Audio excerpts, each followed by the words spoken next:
Hey everybody, I just wanted to show you guys something new that I started doing with my chip bags. I've been super busy with customs. I haven't really had a chance to make any other videos, but I did want to throw this out there for anybody who's looking to make chip bags and how easy this can be. So this is actually for my friend's son's birthday, and I ended up using a Ziploc bag in here. It's not the brand Ziploc, I think it's something else, but it was a 5x7 bag that I got off of Amazon that I was able to go ahead and put on the inside of my chip bag.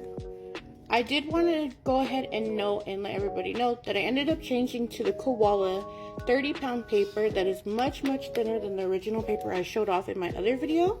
And then these are the 5x7 little poly bags that I use. They're like Ziploc bags that I put in the inside of my chip. Also, I switched it up to the Scotch permanent tape. It just works so much better than the other ones I was using. Even though I got a little more for my dollar, this one is worth it.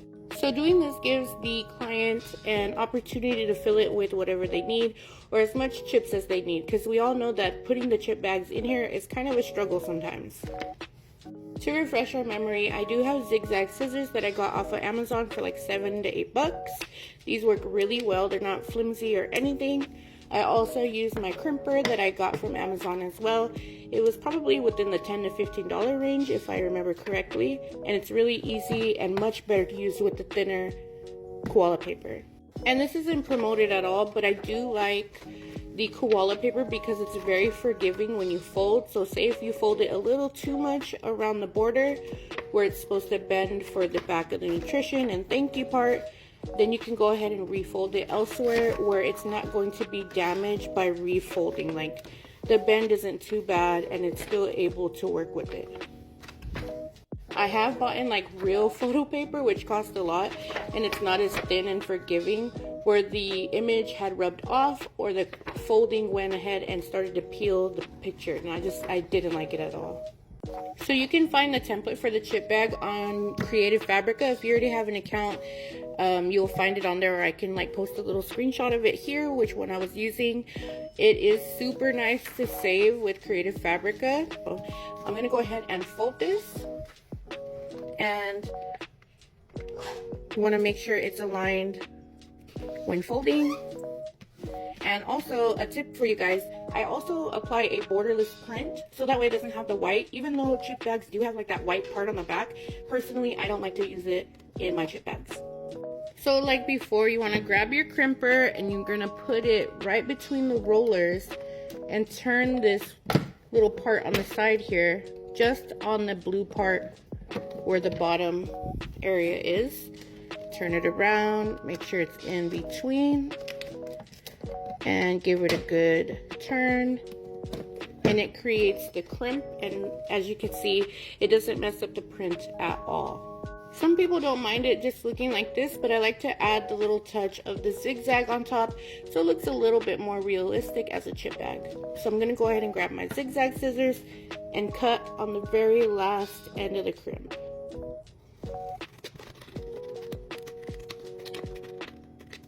And to the bottom. And perfect. To make sure I didn't overfold on the size of the chip bag, I put the chip bag in there to make sure that it fits, and it does. So I'm going to go ahead and use the tape to tape it down. When you tape it down, try not to apply too much pressure when using the permanent tape, so that way it doesn't mess up the crimp. I'm going to go all the way across. Make sure I hit the very top, the side here, the bottom, and of course this end here. I recommend leaving these open when placing them into your chip bag paper, so that way it's easier for your client to go ahead and open them without detaching them from the permanent tape or ripping their chip bag. So just align it,